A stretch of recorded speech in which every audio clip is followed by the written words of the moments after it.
Good evening, Scott here, known as Cantaloupe to some online, and I'm bringing another video to you on a subject that's interesting to me. It might be of interest to you or someone you know.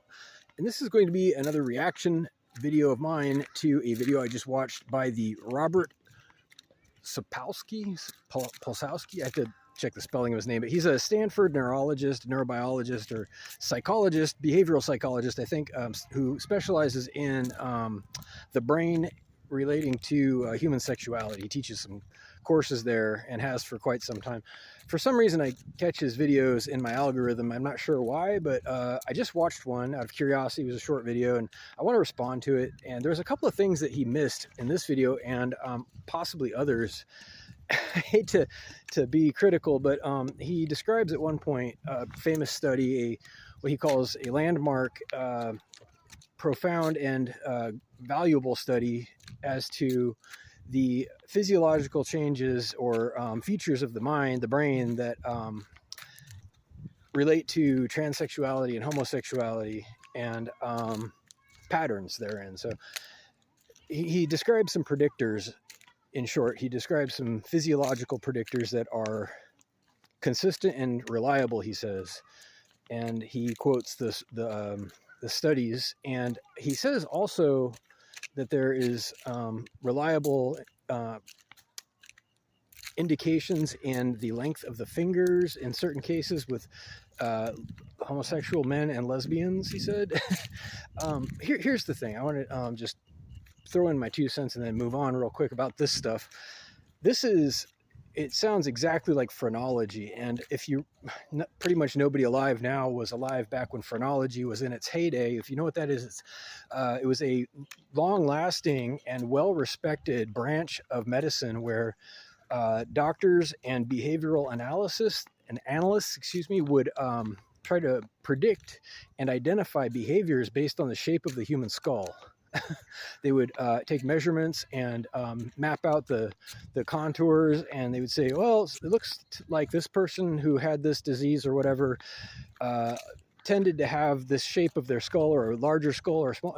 So it was finally debunked, is my point. It was completely debunked. It was unreliable, ultimately unreliable. And this just smacks of the same kind of science. I'm sorry.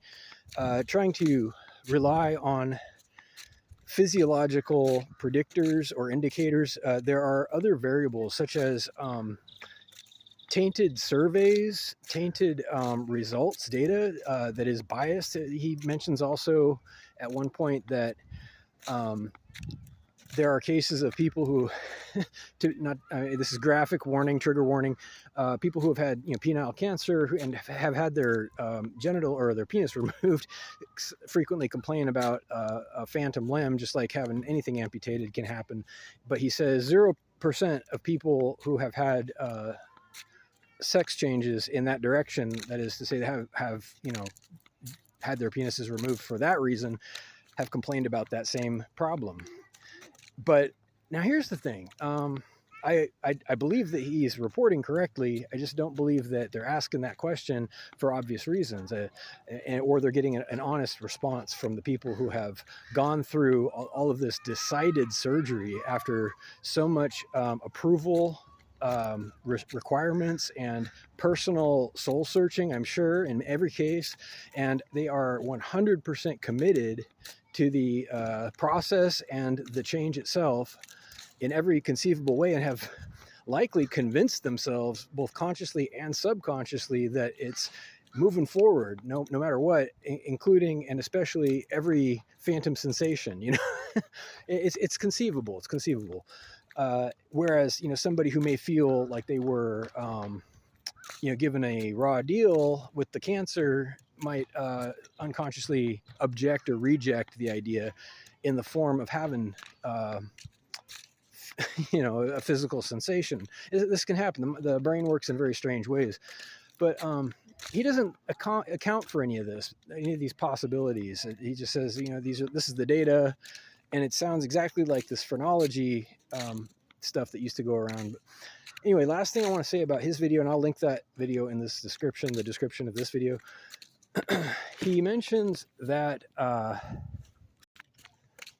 in cases of people who believe that they were born in the wrong sex of body, there is a very reliable difference in physiological structure in the brain. And he says this is known because of post-mortem examination of the brains of people who have, gone to their deathbeds, as he said, claiming that they were born the wrong sex. And there's this very conclusive, according to him, data that suggests that when people claim that they're male or female, there's a part of the brain that reflects the what they're saying, their statement. And that's probably the case, but there's another possibility, and this is what I want to point out. The other possibility is that having convinced themselves, for whatever reasons, now maybe if it's a matter of personal preference or culture or just a desire or influences, that maybe the brain has changed because of their wishes and behaviors. Their lifestyle perhaps can actually alter the physiology of their brain itself. This is a possibility, and I agree it's not entirely likely. It's much less likely than his explanation, but he doesn't account for this one either. It's possible that the way we think and act changes our bodies much in the same way as, staying active will make you more muscular. I don't know. It's a possibility, but he doesn't mention that. Anyway, if you have 7 minutes, watch his video. Reach out with questions or comments to whitehoutrobot@gmail.com. Thank you.